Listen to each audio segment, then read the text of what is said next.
Welcome back to another podcast episode where we help aspiring developers get jobs and junior developers grow. In this week's episode, we're going to talk about Hack Reactor. Hack Reactor is actually another coding bootcamp I was considering when I was trying to become a developer.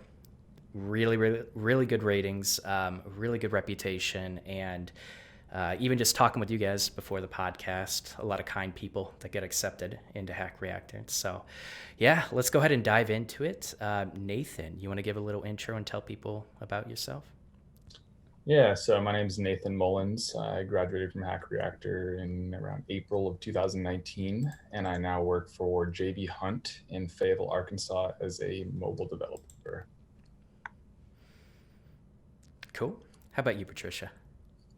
Hello, I'm Patricia. I graduated from Hack Reactor in 2018, and I got laid off actually this year in February from Google.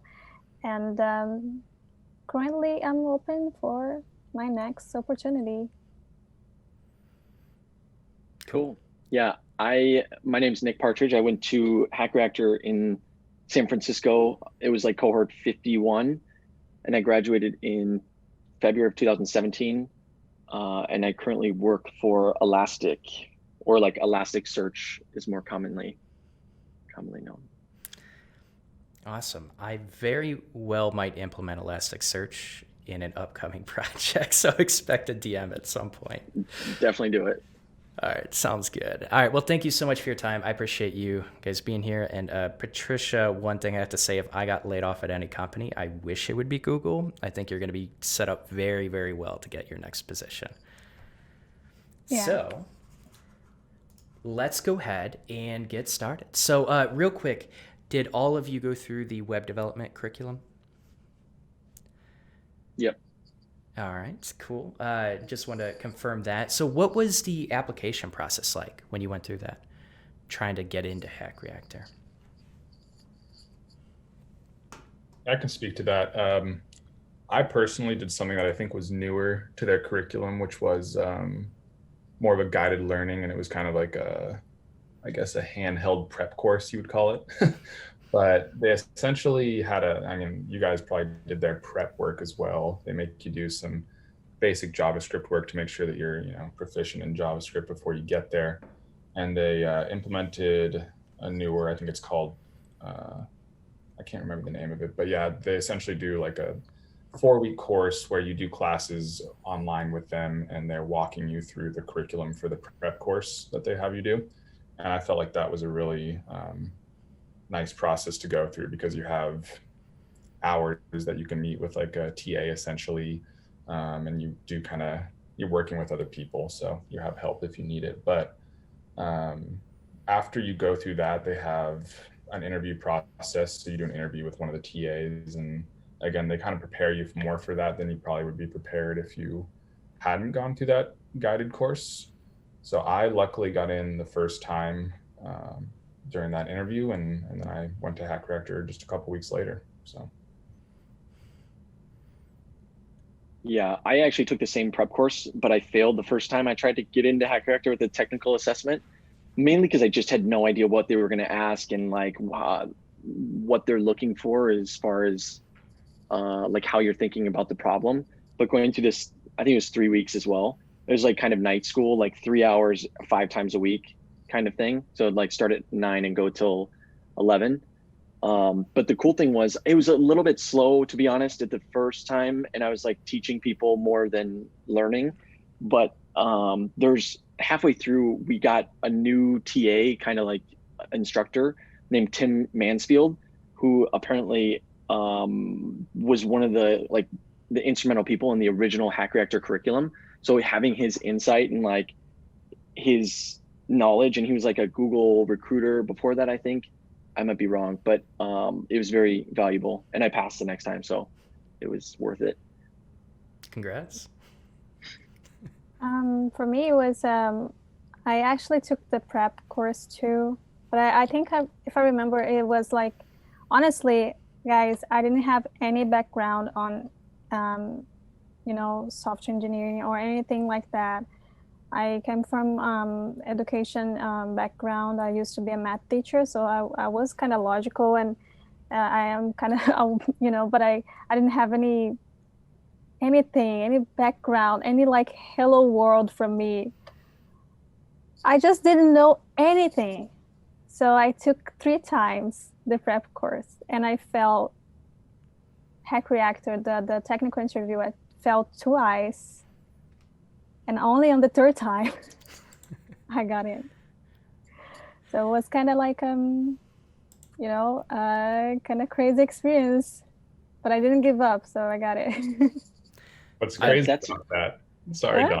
But what's crazy about that is I think Hack Reactor they actually like don't let you take it more than 3 times. Exactly. It was my last shot. That must have been pretty nerve-wracking. Yeah. Oh my gosh. I remember I was like, it was my last shot, and it was like I talked with my husband, and he was kind of incentivizing me, like, and I don't know if I can do that, but I could. I made it. Sorry, one comment. I actually used to be a structural engineer, and was working as a structural engineer when I was thinking about going to Hack Reactor, and actually quit that before I knew I got into Hack Reactor, but I kind of figured I could just keep taking it. I didn't know about the 3 strikes and you're out rule, but also that I don't think that's true. I think you could find a way to hack around that, because their administration logistical aptitude isn't very great, because I've heard a lot of stories about people just like they didn't even know, they didn't even have their record in the computer or something like that. So I think you could have just sent Patricia and then put 2 T's and then maybe oh my gosh, brand new person. I got nervous for nothing. It pushed you to succeed, Patricia. It was a good thing. Exactly. That's true. It worked. But one note on that is, I don't know, I think this was a really new thing when I went, but I went to the LA campus, and about 5 out of 5 to 7 people in my cohort were part of this program they had recently implemented that they actually didn't pass the technical interview. And they brought these people in and they had to do extra work after they failed the technical interview. It's kind of a weird thing. I personally, when I found out about it, I wasn't too happy, because it felt like it diluted the quality initially of, the type of people that they were letting in. But my cohort was great, in the end. So it wasn't a bad thing, but yeah, that was just an interesting piece. Do you feel like that extra work supplemented their technical knowledge, and maybe they were just looking for a good personality fit to come into the cohort? It's a good question. I don't know. I don't think the extra work necessarily supplemented it. There were a few people that didn't make it, and I don't think it was a very good. I personally don't think they would probably continued it much longer after that, because I don't think it worked that well. The people, let's just say there was a noticeable difference between the people that got in that way and the people that didn't. And some of them made it through the course and they did well, but it was definitely noticeable in their kind of logic capabilities, I guess you would say. And I mean, that makes a difference. You're paying a lot of money, and typically boot camps will usually slow down the curriculum to kind of meet those people that are struggling, which is a good and bad thing. But when you are investing a lot of money, you really want everyone at the same level. That's what makes a good boot camp. It's what produces good outcomes. So I completely get what you're saying with that. So actually, let's dive into that. What do you think about the curriculum? I think it was second to none. And I say was because I don't know how it is now. And I've talked to a few people reach out to me on LinkedIn about recent grads, and they just ping everybody they can possibly find on LinkedIn to see if they can get something and start networking. And if they put in a little bit of effort, I give them some help or some advice. But yeah, the curriculum I think hasn't changed too much. And I've heard of a little small improvements, but they were all about in the beginning, iterate to perfect kind of mentality. I don't know what they called it, but I thought they were going to iterate, but to find out they still have the same exact React sprint, and almost all the sprints are the same. I think they're still teaching Angular. They might do only React. I think it's different per campus. They haven't unified all their curriculum, but I could be wrong about that. But I think it's still pretty good. Considering all the other boot camps out there.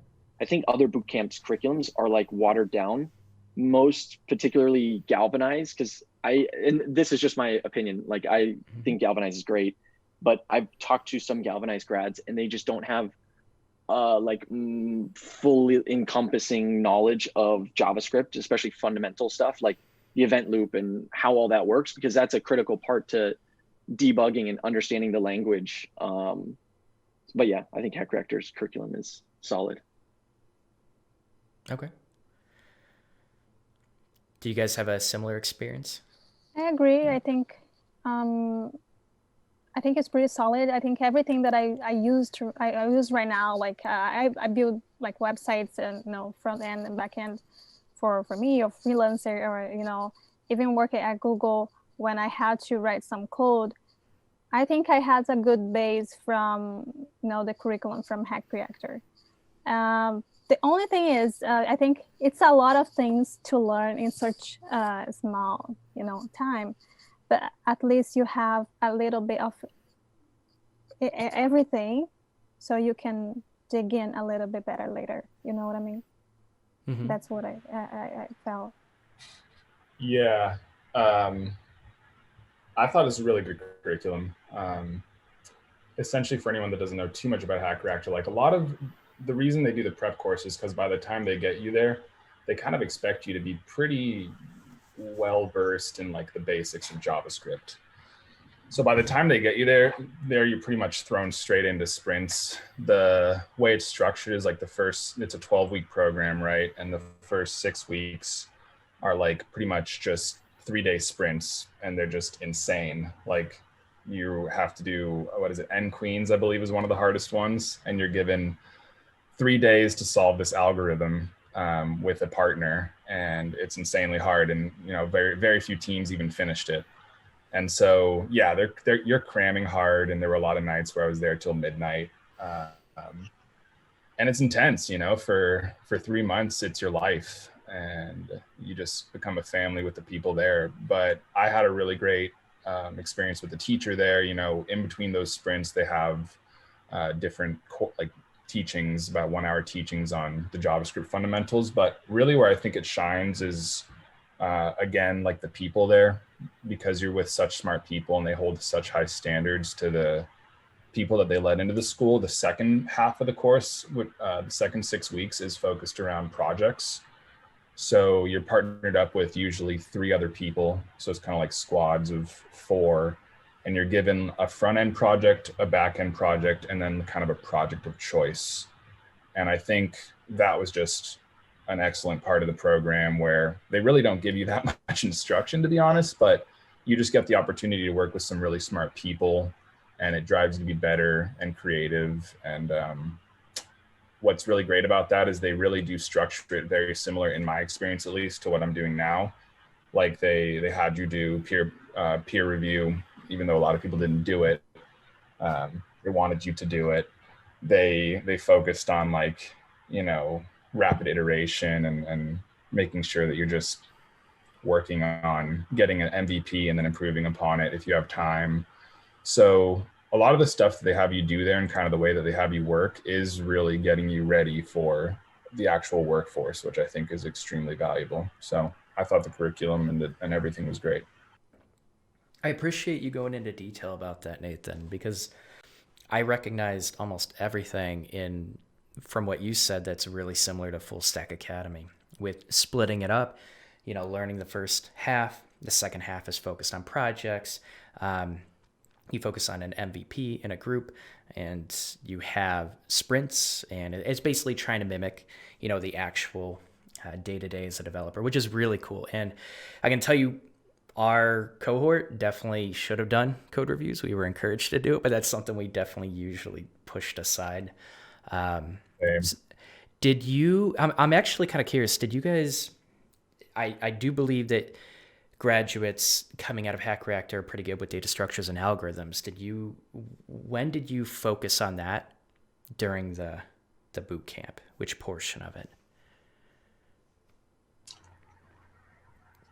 I was just going to say N Queens is when I started looking into it. It's pretty cool. One guy he should never have been there. He was way smart, now works at Google. He knew how to do N queens in like the smallest amount of time using bitwise, and he showed me that, and so that was kind of cool. So I understood that. But more towards the end, when they're doing the daily problems, I would get into algorithms, but I mean, I never really got into them too much, and it hasn't really affected me that much. That guy is actually a legend. They talk about him at our campus. The guy who solved N queens by bitwise. They like show everybody that when they're giving you the solution. It's hilarious. Oh, seriously? Wow. Yeah.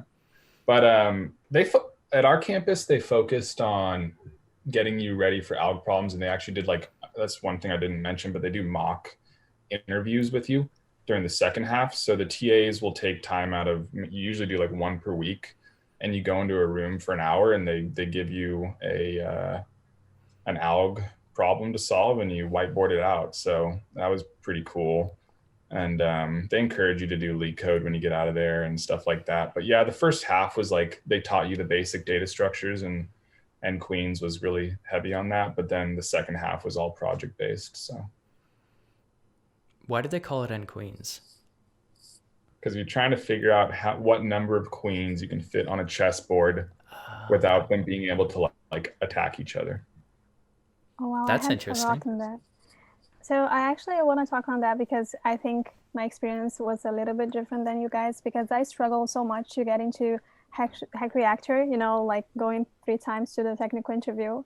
So you can imagine that when I got there, I wasn't like the smartest, oh, she got into on the first one. No, I was like, oh, I got here after almost being ruled out. So something like that was in my mind. So I had this imposter syndrome, being like, I don't know if I should be here. I don't know if I know anything. I don't know if I got here just because it was the last time. And they just push me because they don't want to lose $20,000. You know what I mean? For me, it was so fast. The data structure, they every day they have like a toy problem. So you have this first time of the day, first hour, to solve this problem, as was a usually algorithm type of thing. And for me, I never got one right. I'm gonna be really honest with you. I remember we had to push it, and then we got a tackle when your test passed, and I rarely got a tackle. It was so sad. But one thing that was nice though was like being exposed to that thing. So afterwards I could run a little, but honestly, I felt a little bit rushed when I was there because it was too much. There was no way, maybe there is a way. But I wasn't that smart to learn tons of algorithm and data structure in this, like every day, one per day, basically. I don't know. Yeah, I actually want to talk to that because I think for people that are thinking about going to Hack Reactor, it's super cutthroat, Like one thing that I don't know if everybody knows about Hack Reactor, but halfway through the course at 6 weeks before you move forward with that project section, you have to take basically a midterm exam. And if you don't pass it, they're basically like, hey, this program's not for you. And they tell you to leave. And it's pretty intense. Like you have to wait a few days for your results, and they call people into a room one by one, and some people don't come back, and it's gnarly. So do they give you the option to retake the first section? Some people. So there's some, it kind of depends on how well you did. For our cohort, there was a few people that they let retake the first section. I'm not sure whether they paid more or not. I don't think so.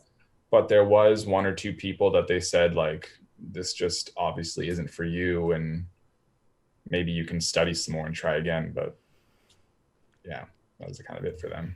So one comment I wanted to make on interviewing is there's this really good site called codeinterview.io that's like a peer-to-peer interview matching. So it's kind of like a dating app, but like for interviews. So you give an interview, you do an interview. And so it's back and forth. It's nice if you're going out of Hack Reactor and you are like still looking for a job, but they're not actively doing mock interviews. And I never like setting up mock interviews. I like to do my own thing. I don't think I did even one. Maybe I did one. But back to the toy problems, I hardly did them, honestly. I was just like more focused on my project, and I knew that that was more impactful, and I could like, I really studied the solutions to know like how to do the algorithm, because there is a lot of things that I was an engineer. I was a software engineer or structural engineer before this, so I have somewhat of an engineering mindset, but there is totally different thinking about like how much time it takes, or how can you do this in a different way that takes up less space or less time, less iterations, that kind of thing. And so like just seeing the solutions helps me a lot. And especially on Leak Code, I like try to do it for maybe 5-10 minutes, and then I look at the solution or like Google the solution so I can figure out how exactly they're doing it, especially with the like more complicated graph problems that are not an obvious solution, or like my head, I don't have an like a prior like understanding of that, so it doesn't make sense to me. So I don't know how I would come up with a solution unless I'm genius, which I'm not. Even like path finding solutions like Dexter's algorithm, if you don't know that and like you're trying to solve it brute force, like learning little bits like that and saying like, oh, I don't know what this is, like it's a pathfinding toy problem, okay, what's like Dexter's algorithm, and you read into it for a second, and that like Dexter's algorithm has been mentioned in many interviews. So but yeah, I did probably 50% of the toy problems, and if I didn't do it, I like tried it and then like just gave up, and then I asked my cohort mate how to do it because he was super smart. But what's so funny is, I don't know, you said you're a front end engineer as well, Nick. It's so funny because they interviews are basically all about alg problems, and once you get into the job, you rarely use a data structure or alg really ever again. Like I've never used functional programming in my day-to-day job, yet I got interview questions about functional programming, and I'm like, why do you want me to know this? But I get it. It's just their way of testing to see how your problem solving works. But I just think for a lot of people suffer from imposter syndrome. I saw a lot of people in my cohort suffer from that, and I think it's important for people to understand that like it's just practice with the algs. Like it's not not many people are natural geniuses with algs, so you just gotta like get the job, and then once you're on the job, you'll figure it out and you'll be fine. Yeah, I think the biggest piece of advice for like doing interview algorithms is never give up, because people give up on themselves, and like that's an automatic no for me as an interviewer. Like if you just completely gave up, because what if you do that in real life? Like you could just keep trying to figure out possibly different ways, or like do the rubber ducky step by step through your code. There's always a will. So or there's wherever there's a will, there's a way. So I just say never give up on interview questions. I think you guys gave really good insight into like none of you are geniuses, no offense. Like you just developed a pattern, right? You developed a process to be able to retain the knowledge and be able to work through future problems that slightly relate to the problems you worked on in the past. I got a question for you, Patricia. Did you pretty much need to retain a lot of that data structures and algorithm knowledge going into Google? Was that useful for you after the interview? Oh. No? Let me see. Well, I use a little bit of, some algorithm to write some tests, when you have to test some big amount of data, you need to, I use like Selenium Python combination to write a script with some algorithm, I guess, to read through a list, but nothing like nqueens, nothing like, I didn't have to implement a linked list or reverse a binary tree. No, I didn't put that. Okay. All right, cool. I was just curious because that's you. I mean, Nathan, you had hinted towards like one reason is to see how you go about solving a problem, but another argument towards that still being in the interview process is larger companies that have big data that you need to manage. There might be developers that might require that knowledge, but I do think it is very far and few between. So I'm glad you guys touched on that. Okay, so what about the instructors? What do you guys think of your instructors? I love Fred. I think his last name is Zerdung. He's amazing. He's so cool. He comes from Walmart and he's at the San Francisco campus. He just knew everything. And like when we were doing our project, we like came up with a really complicated like architectural backend model on what was it going to happen. and he came and talked with us a little bit. He was kind of like, why am I doing this? Because like he's got other bigger things to do instead of focus on one team for like 30 minutes, but he was nice enough to do it. But yeah, he just like could answer every question, really articulate and knowledgeable. So I was so scared of Fred because he had something with me. I mean, he was like giving the lecture and then he would just like, what do you think is gonna come out when I run this code here? I was like, oh, don't ask me. I don't know. He knows this kind of question, like none equals none. What is gonna return? Is it false? Is it true? You know, some this kind of tricky questions. But yeah, he's so smart, and I also really like John too. I don't know if you had John as your instructor. I don't remember John. Mentor. Maybe he was there. Okay, so he was pretty nice. Yeah, we had 2 different instructors at our campus. It was basically split up into the 2 6 weeks. Our first instructor was a guy named Kin Chan, who was just awesome. He did the first half and he taught us a lot of the fundamentals and did kind of the 1 hour learning sessions. And he was just a great teacher, really knew how to put things at a level that was easy to understand, use metaphors, and he's just an awesome teacher. So that was great. And I really liked him. I don't think he's there anymore, but he was really, really awesome. And then the second half, it was a guy named Julian Yuen, and he was really good as well. He had a little bit more experience, but he's much more hands off. So during the second half, like unless you went to him asking for help on your project, he wouldn't really like come to you and ask if you needed help. He wasn't kind of a hand holder, if you will, but he's still a great teacher. And yeah, I love the instructors overall. It was really great. Okay, that's really cool to hear. Okay, so you guys had mentioned, it sounds like you had good experience with the instructors. You guys went into detail about the curriculum, and we started hinting towards this, but every boot camp is gonna, Nick, I know yours is not full-time and you kind of spread it out, but go ahead. Mine was full-time. It was like in person full-time. Yeah, sorry.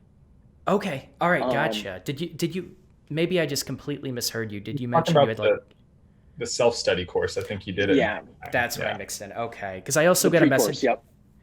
It must have been for a different boot camp. Someone had mentioned they spread it out into like 15 months or something like that. I thought it must have been another Nick. Okay, cool. So yeah, I mean, I took mine in one, like the 3-month course, like gotcha. Get it all done as quick as possible. Yeah. Okay, so everyone's full time. So they probably said it's going to be full time. You probably assume like 40 hours. How much time did you really invest into the boot camp during that period? I'm going to go ahead and say 70 hours a week. I lived and breathed code, and I was always there. And for me, where I was in my life, I loved it. Like, it was so cool to spend time with those people, and that's what I felt like I was paying for. So like, I wanted to be there, and a lot of times I was the last person there. But yeah, it was easily on the crazy weeks, like 60 to 70 hours a week. Okay, what about you guys? Yeah, so I like the pre-course, I studied like 2 weeks before going to Hack Reactor. I just like took off a month before and then studied like with a friend of mine that went to Hack Reactor in like 2015, and him and I kind of like went over everything I needed to do to prep me for what was going to happen. Actually, we like went through everyone's profile after they sent the profile and like picked out who we should be with, like who's the smart people or who like would be kind of interesting to interact with. So that's kind of a tip if you're going into Hack Reactor, to like look at the people and like see what kind of walks of life they come from. But yeah. What was the question again? I totally lost my train of thought. That's okay. So like if you had to put it in like maybe a number of hours per week, how much time did you invest sure. Into? I like normally left at 8 p.m. I made a rule like to leave at 8 p.m. So it's probably 12 hours a day. So however many times 6, because Sunday was off. And then Sunday was my day to catch up for like the week. Like we said it was a lot of work, but like I love the analogy of drinking from a fire hose, because it pretty much is. Yeah. And like you're not going to get it all, and like you have to leave that expectation at the door and just like try to get as much as you can. And then when you have downtime, not to overwhelm yourself, but to like go back and review stuff that you miss or didn't fully understand. But I would also go to the gym too, or like I got a membership on like a nearby gym, so it helped a lot to just like get away and just release for a little bit and not be always in that high stress environment. Because as much as I love my cohort mates, it's a lot to be like with those people for 3 months all the time. Yeah. But yeah. Yeah, it is. For me, it was I put as much as I can, as many hours as I could, and I have to say too that I didn't say that before, but so I'm not from here, right? I'm natural from Brazil, so Portuguese is my first language. When I joined Hack Reactor, I think something that I could be done like way better was training my communication, especially for technical terms. I think if you're not from here and English is not your native language, that was a tip that I want to give. Make sure you can, ask questions and feel confident on your English and your technical vocabulary. So that was one thing that kind of like makes me a little bit slower to understand things. And I think I forgot to say that. So because I was a little bit slower, I had, instead of like having 1 hour for dinner time on Hack Reactor, this 1 hour was actually with my mentor. So I would eat and code at the same time with him. So they do this, they give you extra time, even like you don't have a lot of extra time. They're gonna try to find small gaps to make sure you are on the same boat as everyone. So they did that with me. So I had as many hours as I could, even in my dinner time. That sounds like a really good mentor. Patricia, I'm not even confident in my English now, and I'm born in the United States, so that must have been really tough. So, I mean, just kudos to you. Seriously, kudos to you for getting through this boot camp and overcoming some of these things and then landing a job at Google of all places too. That's incredible. Yeah, it was a challenge. Yeah. Thank you. I could never imagine going into that situation. I kind of had a little bit of a inverse scenario where at Bloomberg, I had a manager that had a pretty thick Colombian accent. So like some things he would say like Kafka, or like he would say it so quickly that like, first of all, I don't even know half of these terms, or like, let alone what they are, but what they do and how they fit into everything. So it took a lot of pride to relinquishing of my pride to say like, what is that? Or like ask questions to him. He was mostly receptive, but some people cannot be. I think one of the things that you have as having a good vocabulary of English, technical English, is like, the word, for example, is scope. For you means something, like means like a space or maybe a spot as something. It's a scope. You can use that on a phrase, right? It's not specific for code. But the first time I heard the word scope, doesn't mean anything to me. And, I have to associate to that. So it doesn't give me a message like that is, it's talking about a space, some kind of unique space or something. That doesn't give me anything. So this is only an example. So I had like many, I remember we did the sprint, Air Castley, something that was, do you know this sprint was a YouTube sprint? Yeah, Rick, I don't know what it's called, Rick Astley, something like that. Yeah. It was an inside joke that would, and I was like, am I supposed to laugh on that? I don't know this joke. And it was funny. Yeah, same. But don't be upset about that, because I didn't get the joke either. I have heard the song, but I didn't know that was like a part of, it's supposed to be a joke. You guys got to spend more time on Reddit.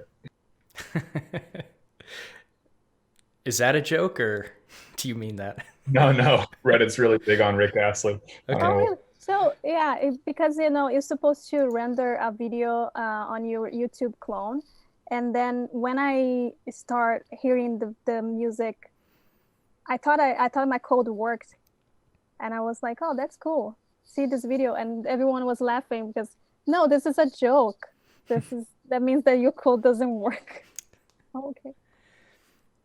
So, okay. It sounds like, well, first of all, like, I don't know if it's a language thing or not, but you chose a word that I didn't even understand in the beginning either. Like, scope can mean 1,000 things. I don't know what it was about that word, but it took me a long time just to get that concept with code. You could talk about scope with like scope creep with requirements, and like scope can mean a lot of things in the developer world. But anyways, it's interesting because you guys invested more hours than what was required, but for different reasons and to kind of like overcome different challenges. So I like hearing about this. Okay, so after you graduated, how well do you feel like you were prepared for an actual developer job?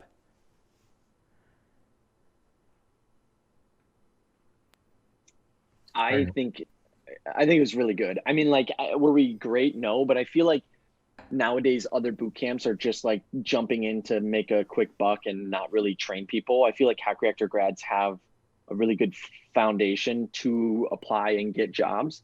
But I remember getting my, or like interviewing for my first job, and the behavioral questions were so awkward because they're like, tell me a time where you did this. And I'm literally talking about my final project on Hack Reactor. And it's like, well, this one time I worked on this team and the project manager, like I'm talking about like my cohort mates who don't have like any authority, like, I don't want to be mean, but like any authority to like what I'm actually doing. It wasn't a professional setting, but I kind of am like just fibbing about everything or like joke kind of Sugar coating. um, exactly. So, I mean, that was a little bit different, but in terms of fundamental skills and like the ability to pass the coding interviews, I think we had more than enough preparation. And you I know, Go go ahead, ahead. Ben. I want to hear you first, Nathan. I was going to say, I felt extremely well prepared when I actually got into the job. I think the hardest, and they tell you this, but the hardest part is getting the job. Um, the interview process is grueling for some people, and a lot of it comes down to luck. But I mean, my mentality about it is that being a good developer is not so much about what you know, but how quick you can know something. So a lot of it is just how quick you learn, how fast you can pick things up. You know, with technology moving so fast nowadays, it's like you always are going to have to learn something new and so many different frameworks and languages. So a lot of times you just have to be able to pick things up on the fly. And in my mind, I think that's what defines a good developer more than like knowing how to solve every algorithm problem. But that's just my opinion. Yeah, I think for me, I had to study a little bit more to feel confident, especially now for technical interviews, people, they want to, you need to nail like the algorithm and the data structure implementation. Sometimes you just need to know, like, if you get like a front end interview, they're gonna ask you to render something, or handle input fields and this kind of stuff that if you don't practice like on the week before, you might be like, oh, what is that again? Like something might, and people, the interviewer don't really care. They want you to get the thing done. So I had to study a lot actually. But I got lucky because the job that I got, it was a job that required Portuguese, which is my first language. So yeah, they were looking for a technical person, but they wanted someone that was fluent in Portuguese. So I got like, this, I was lucky too. Interesting. And I think, what am I trying to say? There's, so I've done, okay, so the feedback that you gave overall, it sounds like you guys felt pretty prepared. Patricia, we kind of heard your story and your context a little bit. I personally think you're harder on yourself than you need to be, but it got you to where you are. So I do think there's a benefit to it, but I think you were probably prepared, especially if you did land that position. I think overall, it sounds like Hack Reactor it prepares you. Like, just to be blunt about it and be simple about it, it prepares you. You're ready for a job.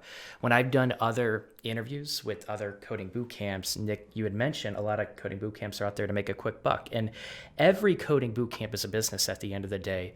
But they're, in my opinion, like I always kind of just give these percentages, I think 1% of coding boot camps actually are worth spending the money on, and 99% are a waste of your money. Whether they are greedy, I think a lot of coding boot camps do try to produce developers, and you have people that were developers and have stories of like they struggled through it, they want to help others through it without spending an enormous amount on a CS degree or whatever else other story they have. But when I interview other coding boot camps, I've been in coding boot camps that kind of have like a not great reputation, we'll just put it that way. They usually say, well, a coding boot camp isn't meant to teach you everything you need to know to get a job. You're still going to have, afterwards, you're still going to have to, learn everything that or you're still going to have to supplement that knowledge and learn a bunch of other stuff before you can get that position. And I don't think that's true. Actually, you are going to always learn. You are going to always grow. But I think Hack Reactor, there's a reason they have a good reputation, because when you come out of it, yeah, you're going to continue learning, you're going to continue growing. But when you compare yourself to other coding bootcamp graduates and other applicants at the positions you're trying to go for, you're miles ahead. And I think that shows, especially in your confidence with kind of getting that position out of the coding bootcamp. That's one of the only reasons I had considered moving all the way, into the West towards Hack Reactor. You guys have a really good reputation. And I do believe a good coding bootcamp, I just want to emphasize this, it does teach you enough to get that first position. You're always going to want to grow, but I think Hack Reactor does it very well. So I want to emphasize that for anyone that's like looking at these videos and trying to compare coding boot camps. That's one, you want to look at the outcome rates. You want to look at like that people are actually counted when they get a developer position. You have to do your research, because there are a lot of coding boot camps that they're not worth the money. And a lot of people it's sad, but a lot of people that don't want to come on this podcast, this interview, a lot of them are people that never got jobs and they gave up on becoming a developer and they're sour about it, and understandably, right? Okay, so now that I just want to comment?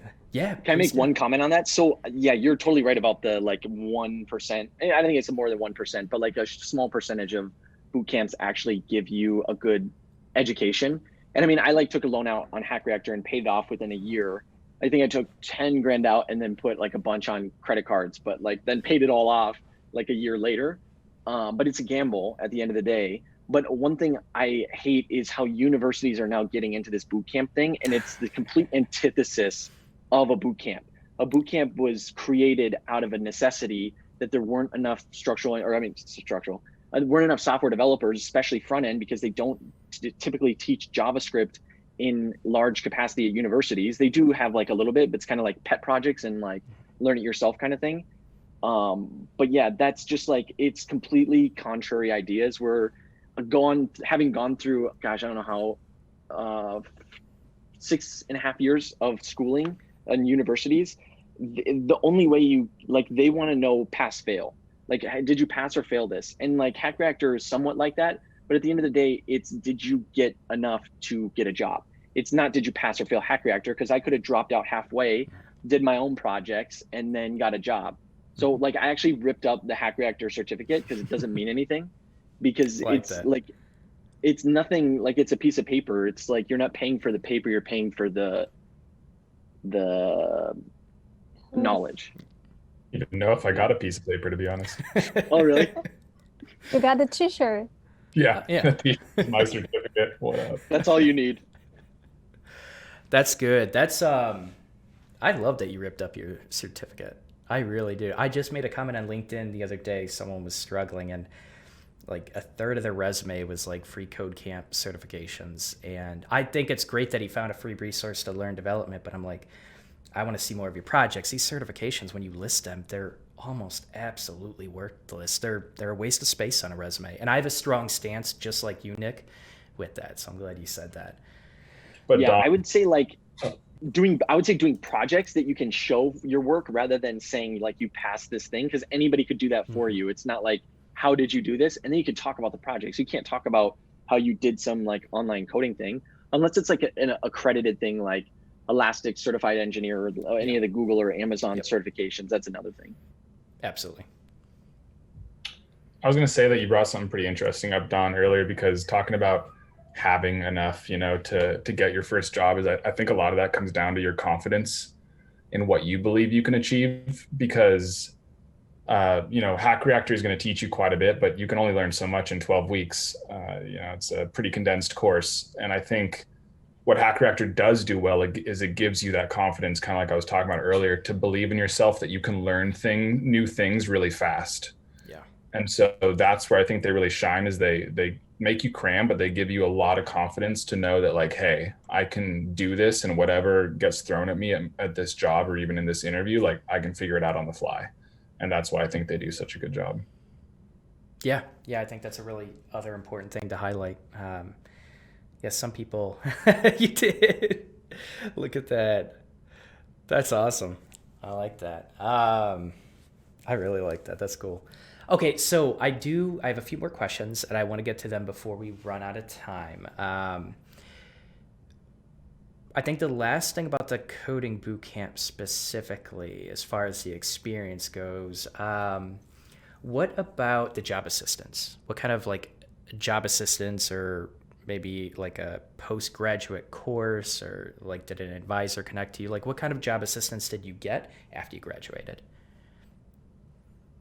I think it was good. I mean, like, I like the peer-to-peer thing where they like connect you with people, and then it's kind of like an autonomous thing. I don't know if they still do that, but it was just like you're automatically assigned a bunch of your cohort mates that you go off and like have to be accountable to each other. But I got a job less than a month after graduation, so it was pretty quick. And so like I kind of dropped off after that. So there's some people that just are in that mode all by themselves, which kind of sucks. And I think that Hack Reactor kind of wanted to boost their numbers, and like rightfully so. But when I got an offer in Arizona, it wasn't in Silicon Valley, so it's gonna like diminish their baseline numbers, and it was way less than I could get in Silicon Valley. But also, it was really good for what I wanted in Arizona, so I took it. And he was like, "You could get more though," or something like that. I was like, "No, dude, I'm taking it. Bye." But yeah. I had a lot of help, and I think for me it was pretty good. I remember I was Sokari, the person that helped me was my, I don't know what we call it. It's like my job mentor or something. I don't know. But anyway, she always said to me like, you can do more. Put this on your in your resume. Honestly, putting like full stack software engineer on my resume, I felt like kind of like shocked, because you know a little bit of everything, but it's hard to feel confident to put such a title, and someone can ask you something. Oh, okay, so can you explain like async function? So I don't know, you exposing yourself when you put this kind of things. But she actually gave me a lot of I think confidence to put this kind of things, and it worked. And I remember I was able to negotiate my salary and go up a little bit, and it was kind of like weird for me, because oh my god, I have an offer from Google and I'm trying to get more money. But that was Hack Reactor tip, kind of like you need to try to get more. You need to know how to negotiate. So I think I really liked that part. It was really good for me.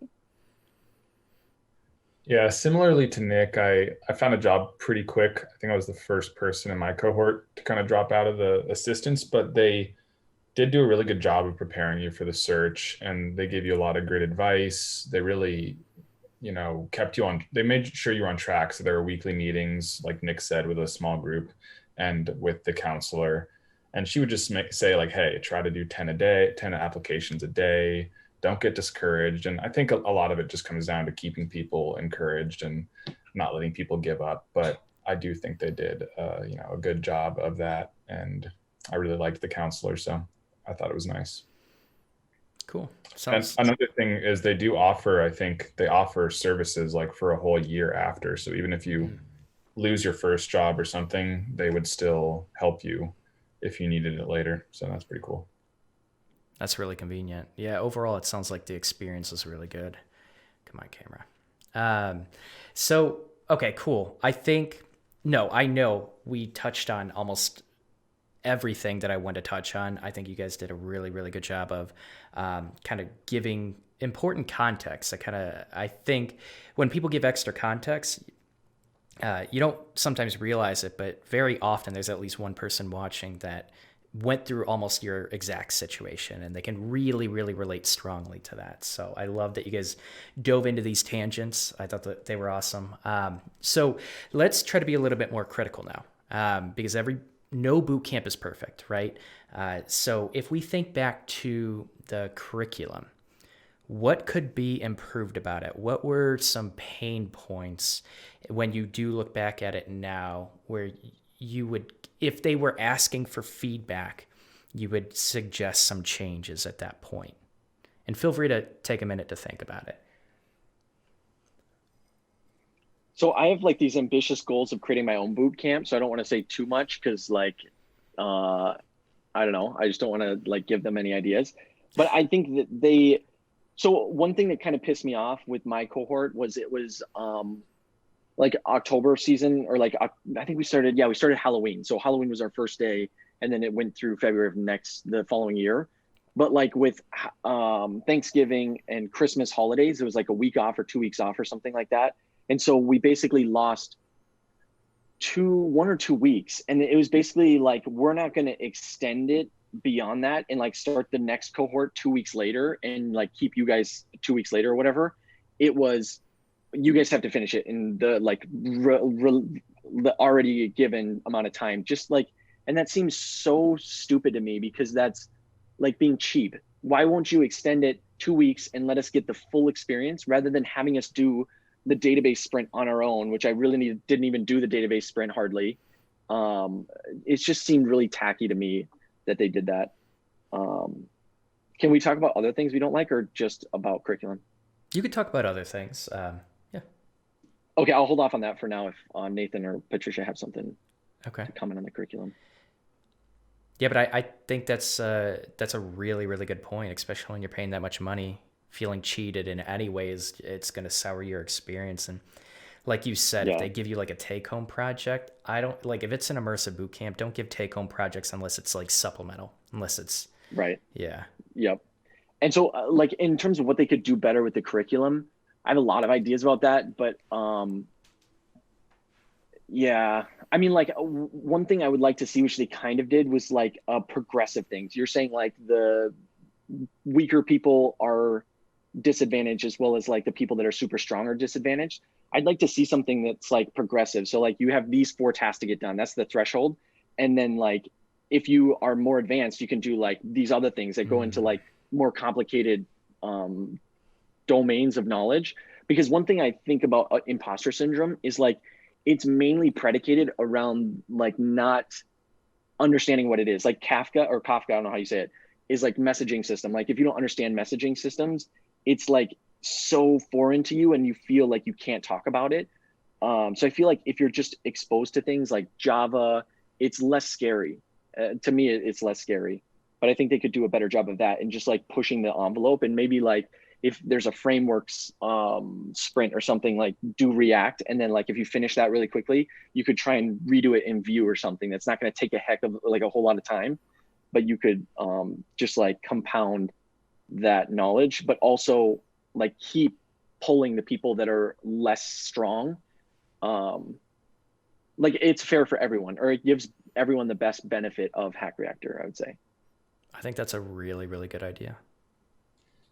I actually have a somewhat differing opinion on that because I personally think if during Hack Reactor I had to learn, like if I was learning React and then I tried to go learn Angular on the side, I personally, especially since you're having to go do the midterm in the middle, I think it would just confuse you really if you had like 2 frameworks in your head and you're learning in such a condensed amount of time. I already, try, like if I try to learn two languages at once, I feel like you would get the two mixed up because they're both so new. I did finish some projects early, and I felt like if you seeked out extra work, they would give it to you, um, at our campus at least. But I think the idea of like swapping around frameworks and different languages would be fairly difficult to manage when you already have so much going on. But that's, I don't know. I mean, everybody is different, so that might just be me. That's a good point. And I'm not saying to get like completely proficient with that. Like maybe you could just like dabble in it to see how it works so that you're not like, it's not a complete black box. It's maybe like a slightly gray box. But also like to that point, it feels like that's also coming from the uncertainty of what's on the assessment. Like, is it Angular or is it React? And what do you have access to? Because in the past, people haven't had access to Google or Stack Overflow or like any resources, which is stupid. Like, honestly, it's stupid because in your job, you're not in an airbox thing that's like, you don't have access to Google. I mean, you might not have access to Google and like, if you're working on some network that's like not connected, but in the grand scheme of things, you'll always have like, we're professional Googlers is like the best term for what we do on a daily basis. So, but yeah, I think you're right to some aspect, but I think like pushing people and just like giving them more insight into things that they're not going to know. Like I was lucky I had a buddy that pushed me in the final project, especially using things like Elasticsearch and GraphQL and things that I would have never known about that helped our project a lot. And it gave us huge talking points for the project. That's where I agree with you. And I think that's why the final project is so cool, because they give you that freedom to say, okay, use whatever frameworks you want, mess around with it. Like I built a whole native app on React Native, and that's one of the big reasons why I have my current job. I'm currently a React Native developer. So I think once you get to the project portion, like if you start implementing different stuff, absolutely. But in the first 6 weeks, when you're trying to like nail down fundamentals, if you were trying to learn React and Angular simultaneously, I think that would be super hectic in my opinion. But I agree with you. I think the progressive part, like I do think for the people that are excelling, they should absolutely have extra work to do. And for the people that are falling behind, which I feel like they do take care of already, like, yeah, they should make sure that they're helping them get to where they need to be, because that variance in people's skill levels is for sure one of the weak points of any boot camp. I have a question for you guys actually, because Nick said that he got a little bit upset because he had to have some work home, right? On it wasn't cool. Yeah, I agree. But because I received like questions from people on my LinkedIn, like from nowhere, people saying like they should join Hack Reactor now or not, because they are totally remote like right now. And I don't really know what to say to people, because honestly, I don't know. I think I need that help like in person. And sometimes it was kind of hard to find even being there. So being remote, what do you guys think? I don't know. I would not see the same value in doing a remote boot camp whatsoever. I would highly discourage it. Absolutely. If they had something that was like fully autonomous or like nearly autonomous, where there's no professors helping, and you could just go through something kind of like Code School or one of those things that's like completely on the web, I would say like if it was like a quarter of the price, sure, you could do online and like start that progress and then go into the full Hack Reactor later. But doing Hack Reactor remote, I've known people that have done it and have jobs and they're fine. But I just feel like there's something, you get so much more out of the whole whole experience by doing it in person. And like you said, getting access to people to ask questions is huge. And you have like lifelong friends. Maybe not lifelong if you had bad experience, but. I agree. I cannot see myself like being online, I don't know. It's just, yeah, I agree. Yeah. Real quick, Patricia, that was a really good question. A lot of people asked that because that's the question of the year right now with COVID too. And so I think that question I'm glad you brought it up. I like previous boot camps, that one way they would do it, I forget which boot camp it was, but they would like have everyone always have their camera on, so they know that they're at their computer. And that was kind of like just one way to keep people accountable. But I really quick, I agree with all of you. I would not pay half the amount of money that I pay to do a remote. It's just a very, very different experience. Go ahead, Nick. Yeah, I was going to say something about the remote, but I forgot. That's partly similar to my stance on like my first job was not remote, and remote is great. I love it, and it's free, and I love working with people in Italy and Switzerland on a daily basis. It's great, but like there's a certain aspect in like camaraderie that I had at the first job, which was a company called Infusionsoft in Chandler, Arizona. They're now called Keep, it's KEAP. But they were awesome. Like I had an awesome mentor, Josh Johnson, who was like, I would just come up with solutions, and he's like, this is great because people come to me with problems and not like solutions like you did this and this and this and this. And like I would just like, we would banter back and forth because we were in like the place, and we did hackathons, and that's just like an experience you can't get being remote. So that's like kind of a caveat to the whole teaching remote, but working is kind of the same. I think that your first job should be remote, and it's kind of hard right now with COVID, but go to some place that might go back to the office one day. Yeah. I agree with that. Yep, I agree. All right, Patricia, do you have any feedback? Just to put you on the spot right now. Yeah, I actually forgot because I went to another way. Mm-hmm. But if you don't, it's not a big deal. Just want to check before we forget. I think, just making sure people are really prepared to get into the Hack Reactor. I think they do a really good job, but I kind of felt that I talked with some people, we had to implement like a clone of Twitter before going to Hack Reactor. But I felt if everyone have done that, like really, they would not be struggling that much, because, like cloning Twitter give you such a like an overview of everything that happens on the DOM, like, everything. And on the first week I was like, oh my God, I don't think, I actually done this like the way this should be done, and people too.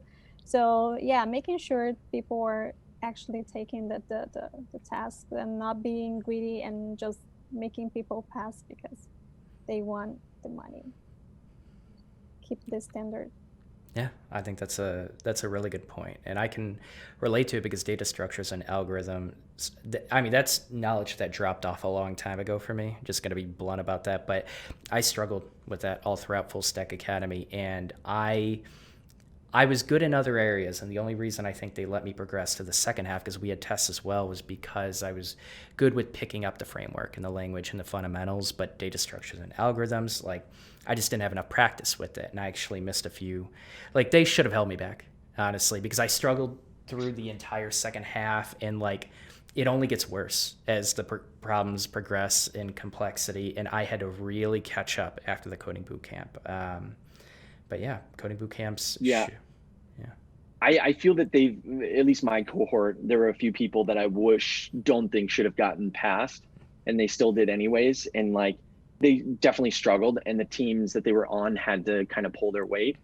But at the end of the day, they did. I think all of them got jobs. So it worked out in the end, but I think that they could have gotten a better experience if they were held back.